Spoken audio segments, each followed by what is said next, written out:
Hello everyone, welcome to our first Star vs. the Force of Evil Secrets and Analysis video. Today we are analyzing Goblin Dogs and By the Book, which just released. I'm here with Michael as usual. What up, what up? So the first episode, Goblin Dogs, was not really, did not have much lore or anything in general, but of course there was always some stuff. But you know, this is more of a filler episode than anything, even though it was kind of fun. And I liked how it made fun of food trucks in general. That's just, I've seen ones with huge lines, nothing like that, but just, I like that kind of joke when they do that. They play off modern stuff. Yeah, this episode definitely didn't showcase much. It was 100% filler. Still pretty funny.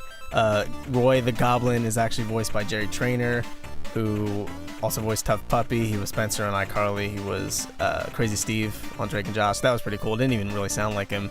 But the only thing we really learned from this episode, Ponyhead mentioned that Olga's school is now like a party school, which was kind of implied at the end of that episode when all that stuff went down. But it's good to see that that vibe is still being maintained after this time. Yeah, so what actually happens in the episode is that we do meet a new character. Well, technically two new characters. Yeah. We meet Kelly and later her boyfriend Tad. I found it strange how Kelly didn't talk until later, and then even later we learned about Tad. So that was just really weird. Like, the show randomly does stuff like that all the time. Found it Tad strange. Yeah. Dun, okay. dun.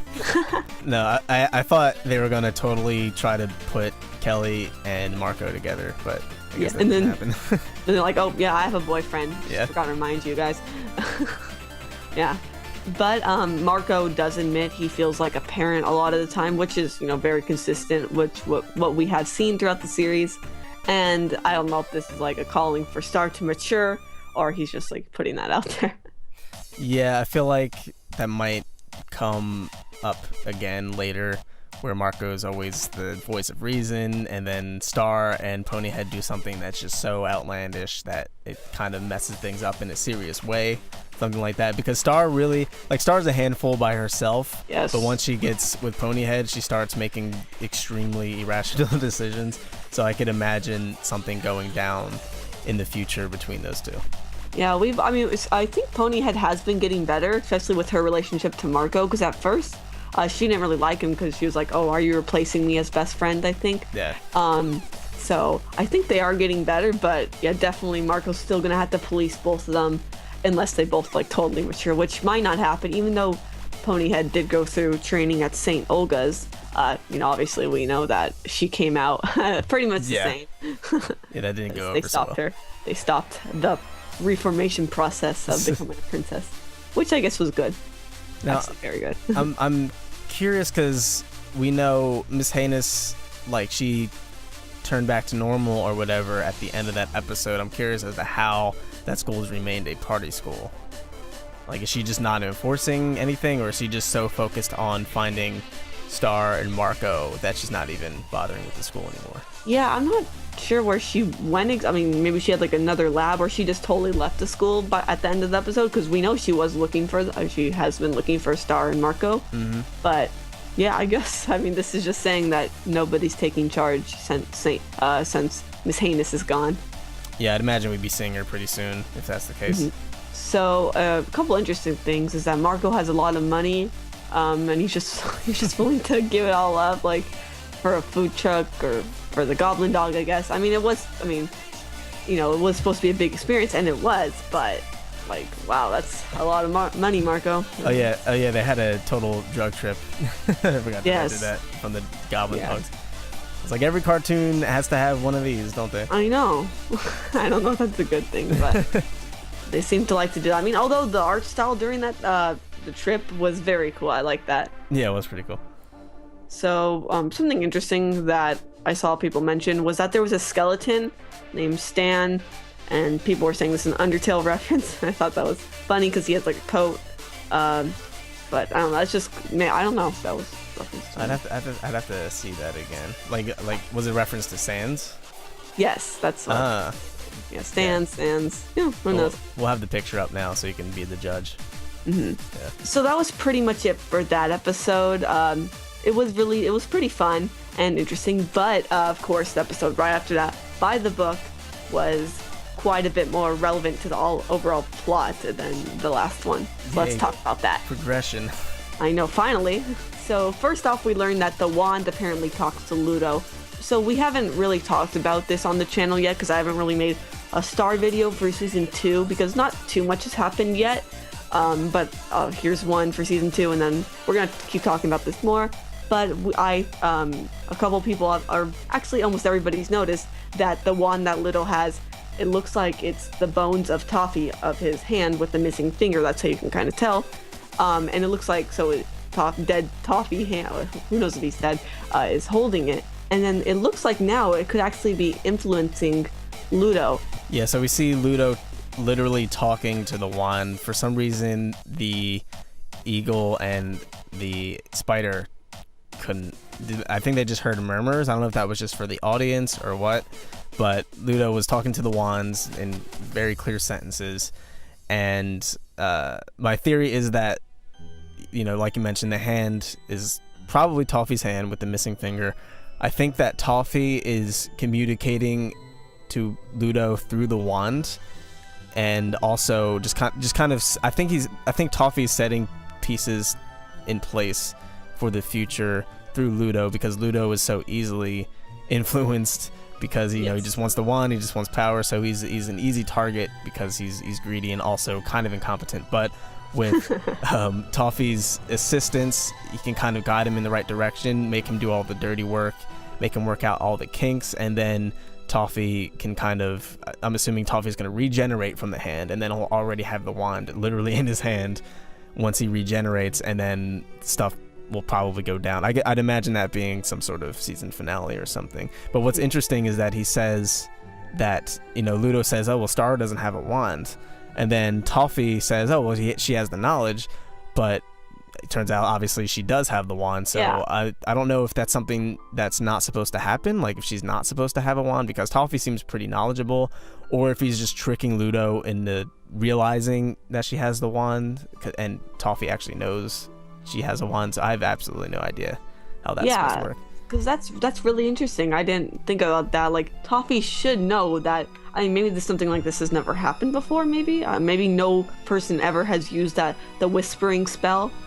They just knew what it did, and nobody had known the effects, if it could break in half. Actually, because he did not see that a new unicorn came to make Star's wand, but also. I guess Toffee didn't tell Ludo that Star has a book, which is all the way at the end of the episode. But that was really interesting that he did not know that.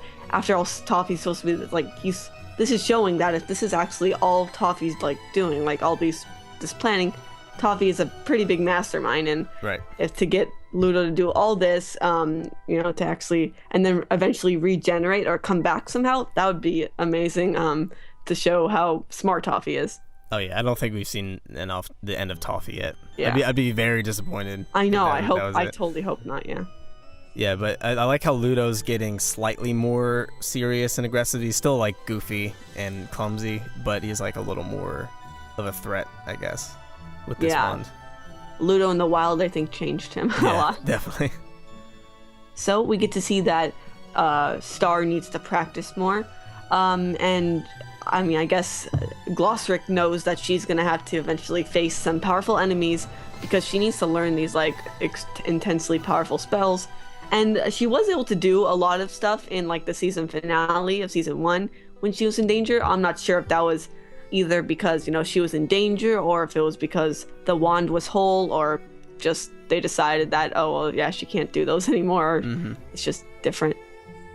It's possible that she's just tired or lazy, or just not really not really trying, or like you said, it could be the wand being split in half. Maybe she has to put twice the amount of energy in. Yeah, I'm wondering how much exactly the wand has changed. I don't remember exactly what happened at the end, but at the end of the first episode of Season 2, during it, the wand was going crazy. So I guess it's normal now. It's clearly connected to Ludo's wand for sure. We just don't know exactly how it works yet. Yeah, so they didn't. Obviously they didn't realize they had half of the same wand, But like, yeah, how are they connected exactly? Like, is there a good half and a bad half? Are they different? It did seem that Ludo's magic was different than Star's magic, especially like he couldn't control his wand at all, while Star's was like weaker, but maybe she could control it more. I don't know exactly how different the halves are. Yeah, well, I think that goes back to Ludo or Toffee trying to Influence. influence. Clearly Ludo has a dark magic wand of some sort. Kind of like how he has like dark dimensional scissors. Oh, yeah, true. Yeah. So we also did see in the episode that there was a little like extra something, that there was there was a little movie that they showed in the middle of it while they were trying to get Glossaric to come out of the donut box. And it was interesting because some did see that as a parallel of Star and Marco. But obviously at the end, we learned that that monster dies. Which, would that be a parallel to Star? I mean, I hope not. They're just red herring. Who knows? I feel like that could be a parallel of Marco because the monster had tentacles. Oh, yeah, you're right. At first, I was like, at first I saw that, but then the guy looked a lot like right. I don't know, in general, like Marco. But you're right, because the tentacles and the different dimensions, which was the point of that thing, why they couldn't be together. Although it's not as although like in my first theory video, I did make like they're gonna be on opposite sides. That still could be a possibility. Yeah. So yeah, they're like not supposed to be together, although they are supposed to be intertwined now. So it's really complex and complicated, their relationship in the future. We'll see how that plays out. Okay, so eventually at the end, we see that everything Glossaric did was for a purpose. And I still am like, it's kind of, I can't believe how Glossaric continually does this. He's doing things like these schemes to teach Star lessons. He's done this before where he manipulated both Star and Marco to get Marco to read stuff from Star's diary. And then she totally like did some important piece of magic dip down. Dip down.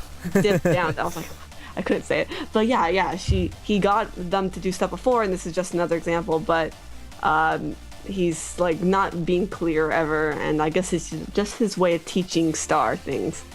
Yeah, I mean, Star's kind of one of those people who needs to be taught, when stuff's going down, she has no choice, 'cause otherwise she probably won't listen. She was not into it at all. Yeah, she's all over the place, but I don't know what it is. I really don't. Something about Glossaric's character bothers me. I don't know. Interesting. Why. Like I understand his methods because they make sense, but I don't know if it's that or I don't know. I don't know what it is. Something about him. I don't like his character. I don't know what. I don't like. Know. You think he'll be bad? Or? No, I just don't like his character. Okay. Like I don't have like a real reason. He just bothers me for some reason. Okay. Yeah, we'll have to see how his character plays out in the future. I think it's because, like, I guess I want him to have more of a relationship with Star and Marco, and it seems like he's just kind of doing his own thing, maybe. Yeah, and he just pops up randomly. Yeah, I do understand that. Yeah, something like that. Okay, I think that covers pretty much everything from these two episodes. They were quite interesting, and of course, by the book was a little bit more lore-heavy and just story progressing in general. But I want to know what you guys thought of these episodes, and if you want us to, we're probably going to continue doing these, as the month goes on, as we get more Star episodes. So we're just going to keep doing this, and I hope you enjoyed watching, and look forward to the next installment of this series, Secrets and Analysis video. Thanks for watching. Later.